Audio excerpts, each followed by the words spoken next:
voz da comunidade. Ações e respostas das nossas necessidades. Apoio Cultural. acheianápolis.com.br. Olá, sou Hamilton Espíndola e esse é o seu programa A Voz da Comunidade. Hoje nós estamos aqui com uma convidada muito especial, né? E é uma honra tê-la conosco nessa programação, que é a doutora Laura Landim. Doutora Laura Landim, ela é uma das diretora de evento da ASPA, que é a Associação de Pais e Amigos dos Autistas de Anápolis. É advogada civil e família, né? Então ela trabalha nessas duas vertentes, né? E hoje nós vamos falar um pouquinho sobre essa questão da experiência dela como uma das diretoras da ASPA, né? E também trabalhando nessa área do direito das pessoas, em especial com deficiência.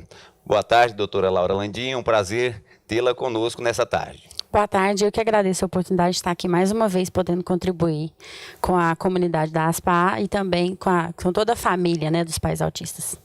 Obrigado.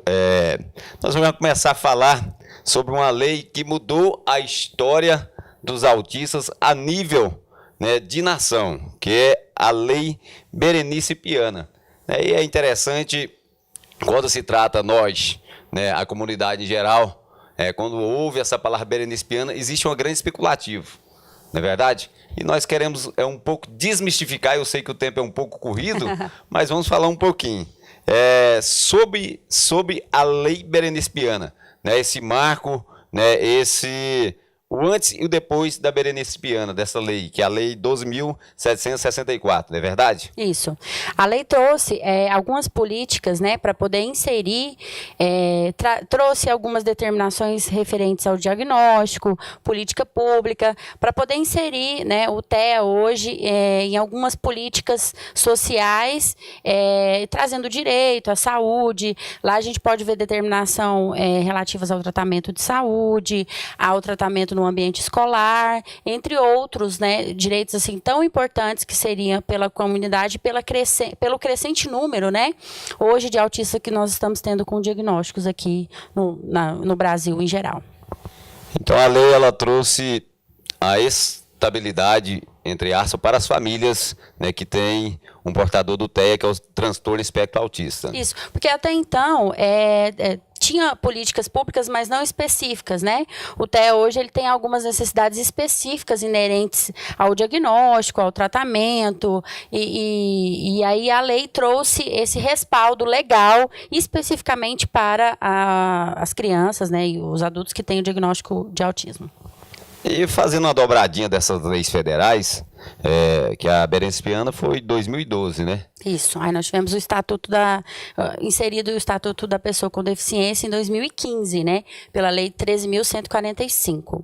E inserindo, né, o TEA no Estatuto da Pessoa com Deficiência, outros direitos que já eram assegurados também foram incorporados, dentre vários, de estacionamento, enfim, que se a gente for prolongar aqui o programa, infelizmente não vai dar para a gente contemplar todos, mas foi inserido no Estatuto da Pessoa com Deficiência, trazendo vários direitos que já tinha, né, estabelecido e, consequentemente, trazendo para o TEA também.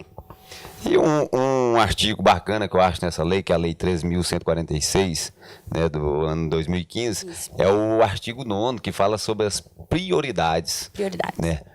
Por exemplo, a criança, ou adolescente, ou adulto que tem o TEA, o transtorno do espectro, né? Existem as diferenças e os comportamentos. E a gente entende que, às vezes, a criança não consegue esperar, aguardar, tempo de espera, né? Em uma fila de um banco, né, supermercado, enfim. E esse artigo, ele dá um respaldo. O esperar é até um diagnóstico que os pais tratam muito nos consultórios. E essa lei trouxe esse respaldo, né? Na prioridade em estacionamento, né, e também filas de hospitais, clínicas, todos os ambientes públicos, né, dão esse direito para o TEA hoje ter uma prioridade e também prioridade processual, enfim. E falando em prioridades, existe aí uma gama muito grande nessa questão das reduções de impostos. Eu gostaria de poder ouvir um pouquinho mais sobre esses detalhes com a doutora Laura Landim. E essa dúvida é muito importante, porque vários pais perguntam sobre isso, né, hoje. Então, nós temos uma lei federal que respalda a isenção de alguns impostos, redução de outros, né, que é o caso de ICMS, IPVA, IOF, IPTU, não, IPTU não, salvo o IPTU. E dá esse direito de isenção. Os pais, quando se fala de tributo estadual, eles podem procurar diretamente a entidade que é tributada, né, que é aquele benefício, faz o requerimento de benefício com os laudos atualizados, e aí eles já vão ter uma autorização, no caso, por exemplo, dos veículos, um exemplo, ele já pega uma autorização, já vai para poder financiar o carro totalmente isento desses impostos. Então, ele já pode fazer esse requerimento da isenção ou na Receita Federal, no caso dos impostos que são pelo Cefaz, né? Ou de IOF ou algum outro. Inclusive, também tem a dedução no imposto de renda também. Bacana. Então, quem tem interesse de ter um veículo novo... E o importante também, Hamilton, que é uma dúvida muito pertinente, é que nenhum desses direitos que nós estamos falando aqui até então, ele não tem necessidade de grau. Todas as mães perguntam, meu filho tem que ser grau máximo, grau... Não. O diagnóstico já dá o direito de todos esses direitos aqui que a gente já falou até então.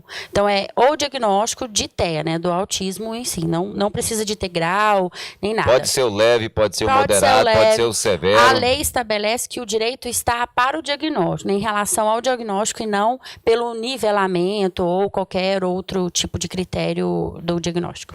Bacana, viu aí, pai? Você, pai, mãe, que está querendo aí adquirir o seu veículo. Isso. Pode ser o condutor, pode ser só um veículo, até R$70 mil, né, no caso dos veículos, e pode ser o condutor, e esse veículo sai no nome do beneficiado, né, que é o portador. Tá. Bacana. Agora nós queremos falar um pouquinho sobre um assunto que é muito especulativo, né, e todos vêm nos procurar sobre esse assunto, né, que é o LOAS, né, que é as Leis Orgânicas Assistenciais, né, que dá o link para o BPC, que é o Benefício Prestado Continuado. Né, então, eu gostaria de ouvir um pouquinho, né, de quem entende do assunto, que é a advogada doutora Laura Landim.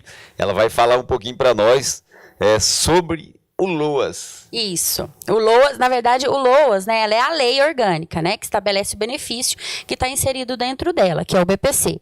Muitas mães também perguntam, meu filho pode aposentar? Na realidade, isso não é uma aposentadoria. Isso é um benefício de prestação continuada, assim como é o nome. Então, pelo diagnóstico, tem alguns requisitos na lei, que é ter até um quarto de salário mínimo, né, a família, renda per capita. Infelizmente, ainda é um requisito muito restritivo da lei. Per capita, ela traz muita curiosidade, né? Curiosidade. Vem do latim per capita por cabeça, pessoa, né? Isso, por pessoa. Quer dizer que é um quarto do salário mínimo. Você divide a renda, né, da família, quem tem renda comprovada, divide pelo número de pessoas que ali vivem, né, e fazem esse requerimento. Nós já temos alguns julgados no Sul, não aqui em Goiás ainda, que já estão conseguindo derrubar esse requisito dessa lei, porque ele é muito restritivo. Bacana. E tem pessoas que têm a necessidade, mas às vezes tem um aposentado que mora na casa, né, e mora a avó e mais 2 netos. E as medicações... medicações de altíssimo custo, o tratamento da forma que algumas prescrições vêm, também é um tratamento caro, então as famílias ficam totalmente descobertas. Então, você conseguindo justificar isso...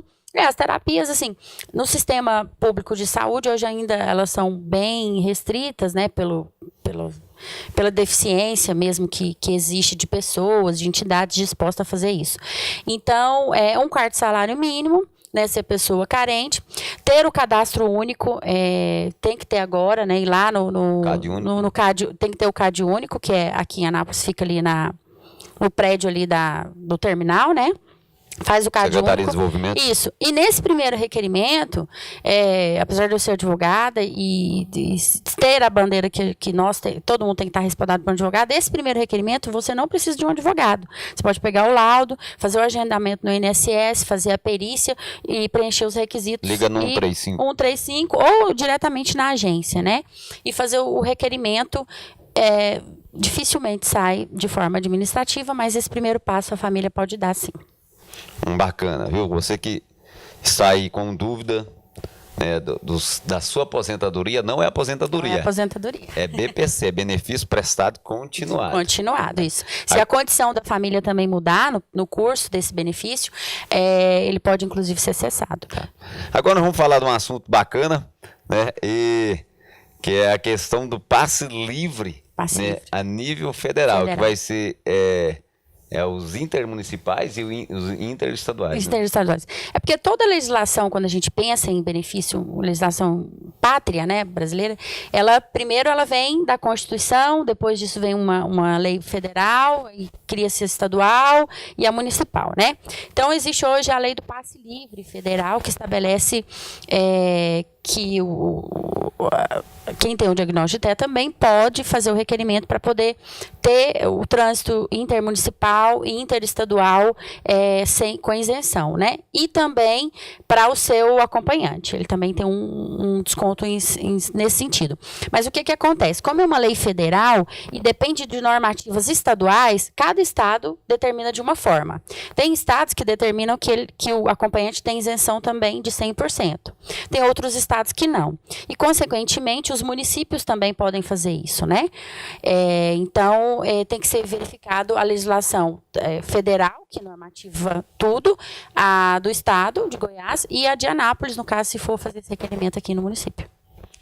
É isso aí, gente. Tirando um pouco de dúvida aí para o nosso público autista, né, aqui na cidade de Anápolis. Enfim, aonde que alcançar esse vídeo aí? A doutora Laura Landi veio aqui, né, nos ouviu, né, quando ligamos para ela, ela veio nos atender, né, e acredito que com muito carinho, né, nós estamos agradecidos. Muito obrigado, doutora Laura Landi. Obrigada. Né, e vamos em frente. Né, e eu quero aqui deixar aqui, ó, bem aqui, você vai entrar em contato, você que é o líder, você que é presidente de bairro, você que tem alguma veia comunitária e quer falar um pouquinho do seu projeto, do seu trabalho, fale com o nosso amigo, vai estar aqui o número dele, né, o Valner, né, de Oliveira, o famoso Oliveira, que é o nosso produtor executivo, e ele vai poder estar agendando, né, o seu horário, o seu dia, para estar trazendo aqui as suas informações e fazendo essa entrevista bacana aqui conosco, beleza? Eu sou o Rei Hamilton Espíndola e aqui é o seu programa A Voz da Comunidade. Voz da Comunidade. Ações e respostas das nossas necessidades. Apoio Cultural. acheianápolis.com.br. Site de compra, serviços, produtos, notícias e lista telefônica online. No acheianápolis.com.br você encontra milhares de telefones de profissionais e fornecedores de produtos inteiramente a seu dispor. Acesse já www.acheianápolis.com.br e fique tranquilo. Voz da Comunidade.